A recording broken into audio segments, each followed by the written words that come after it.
Shane Steichen announced who the captains are going to be this year for the Colts, and there are fewer of them, which I think is a really, really good thing. 8 captains was too many last year. How can you have 8 captains with a roster of 53 guys? That's like a captain per 6.5 players. This year, 5 captains. Who are they going to be? Here's Shane Steichen talking about that and telling us. I'll start off just opening up, letting everybody know we voted on captains yesterday. It was a players' vote. We got 5 captains this year. It's Buckner, Kenny Moore, Zaire, Quentin, and Daniel Jones will be our 5 captains this year that our team voted on. So excited for those guys. Ready to roll.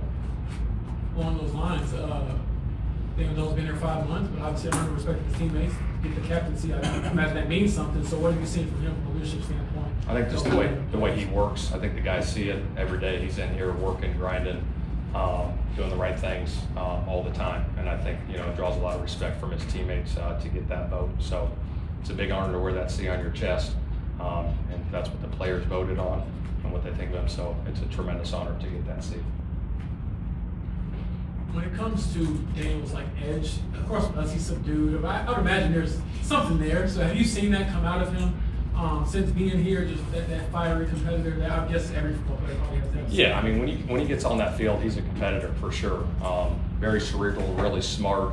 The ball placement that he's been doing the last couple weeks and through training camp has been great. He's completing a lot of passes. The guys see that. And like I said, the work ethic, carries a lot of weight with those guys in the locker room, and his fiery edge that he has on the field has been good. Shane, do you care about preseason stats? I've never looked at them. What do you got? You guys, I think, led the league in pass defense. Does that matter? That clearly doesn't matter to you, I guess. Yeah, I think there's a lot of rotation going on in those situations, but it's a credit to really the backup guys. I mean, that says a lot for those guys, and what Lou's doing on defense. That's tremendous, and we need that to carry on through the season. With Lou, what have you learned about maybe his coaching style, his philosophy, just anything about him over the last 7 or so months? I think he's very demanding. He's demanding 24/7 on the guys. I see it on the practice fields. I see it in the meeting, the accountability he brings to that room. It doesn't matter if you're a DeForest Buckner or a first-year player. He's going to hold all those guys accountable. He's going to be aggressive with this scheme from day one and put those guys in position to make plays. I'm sure that you and the staff have been looking at Miami for a long time, but how much work with the players have you, or when did you start working with the players in that regard? Yeah, we're starting to dive into those guys this week with the players a little bit. Coaches, obviously, we've been diving in the last couple of weeks and just getting the basis of it right now. First, second down stuff this week, and get into the third down and red zone, early next week. The preseason stat thing, is that just because you view it as part of the larger training camp? Yeah, I think so. I think that's all encompassing, the training camp, the preseason games. Like I said, I never put a lot of stuff into the stats for preseason stuff. I can't remember a lot of games in the preseason, to be completely honest. I think it's all about the season and where we go from there. Do you expect to use Anthony at all, short yardage? Look, we'll see. I want to make sure he crushes his new role and takes it in stride and does a hell of a job there. So we'll see. You didn't last year, I don't think, when Joe started those couple games. Yeah. Was that a similar line of thinking, or? Yeah, I mean, every year is different, but like I said, I want him to crush his new role, be a pro every day, come in the building, work, and we'll see where it goes. Shane, I know every year you guys might make the playoffs, but how important is it to get back here this year? It's huge. I mean, that's the goal, right? To get in the tournament and have a chance. But we're going to take it one day at a time. We're going to be process-driven this year. Our daily habits, our work ethic is going to play dividends, right? It's one day at a time. It's one meeting at a time. It's one practice at a time to get to where you want to go this year. Shane, with your offense, I mean, you work on it, OTAs and camp and all that. In the 3 preseason games, how much of your offense did you show? Not much.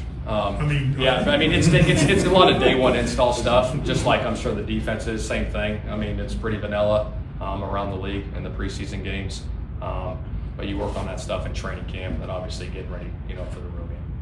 Coach, in terms of linebacker depth, how are you feeling about that? And is there a role that you could see someone like Chattanooga playing? I understand you guys. Yeah, obviously we're getting him in here shortly, and then we'll see when he gets in here, attack his role, whatever that may be when he gets in here. But feel good, Bocce and Zaire's been a staple here for a long time, and Cameron Grown and Alubi. Those guys have done a hell of a job. So we'll get him in here and see where that goes.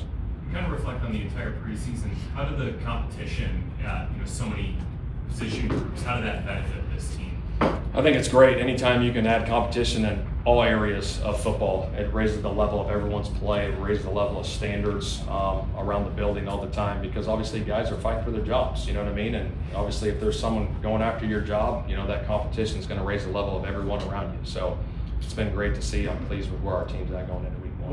What was your expectation from Xavier Howard? I mean, he hadn't played last year, and then compare what you expected maybe with what you have seen. Yeah, I've been impressed with him. Obviously, he's been a first-team All-Pro guy. I think, he's the only active player, I want to say, in the last decade with the most interceptions in the NFL. So he's a guy that can take the ball away, really smart player, knows route concepts. Like I said, he takes the ball away, and obviously he's got familiarity with Lou's defense. So obviously we're excited, what he can bring to this team. Does that speak to instincts, the takeaway? Yeah, no question. I think he's an instinctive player, and obviously with the reps that he's played over so many years and everything that he's gotten, he's seen so much. And I think those guys that have seen so much, obviously the game slows down a lot for him. So I'm excited for his opportunity with us. Shane, AD described Daniels like demanding. Have you seen, in a good way, but have you seen that kind of manifest on the field a little bit? Yeah, I think so. I think there's always little conversations ongoing on that practice field after a play, in the locker room, in the meeting rooms, on certain things. After every play, if something's off or something is right, it's like, hey, that's how I want it. That's where I need you at, or this is where I need you at. Those little conversations go a long way. Those are little details that are going to help us. So I have to ask also, Washington Post did a story on Mr. Ursay. Yeah. Colts release statement. Any other comment on that? I know that Ursay's released a statement on that, and I'll refer to that statement. And when you do captains, do you have players pitch themselves as captain, like stand in front of the room or do anything, or do you simply say? No, I kind of just lay out what a captain looks like. The first year I had Peyton Manning do a thing for the team about what it means to wear a C on your chest. Last year I had Reggie talk about what it means to be a captain and the honor. And then this year I just kind of laid out, some guidelines of, being a great communicator, respect to the football team, being a servant leader, putting the team before yourself, your work ethic, like all these things play into that captain role. And so when they voted on it, they took the top 5 guys, and that's what they went with. Were they limited to 5 guys, or could you vote for as many guys as you wanted? 5 votes, top 5 guys got it. Yeah. Did you feel like last year you had too many captains? Yeah, I always look at it. I think this year's a new year, so I went with 5 captains. That's Shane Steichen. I thought it was interesting. How are captains selected? How many guys can they vote for? How many guys are going to be selected? The starting quarterback is going to be a captain. DeForest Buckner. You know Kenny Moore. Who are the other captains going to be? I think it's kind of interesting to hear about that voting process and how that all is adjudicated. I thought it was kind of interesting. And as far as the Jim Irsay story, Shane was asked about that and responded appropriately. I don't know what we get out of that story. I don't know what the point of that is. Was there ever any doubt that that is what happened? Do we really need all of those details to understand that Jim Irsay was a man who was dealing with addiction for a long time and finally couldn't deal with it anymore, and so he's gone from us? There's a life lesson there that can be taken, but as far as like the details of it and how it happened and who did what to who, I don't need that. We just missed the guy, right? And that's enough.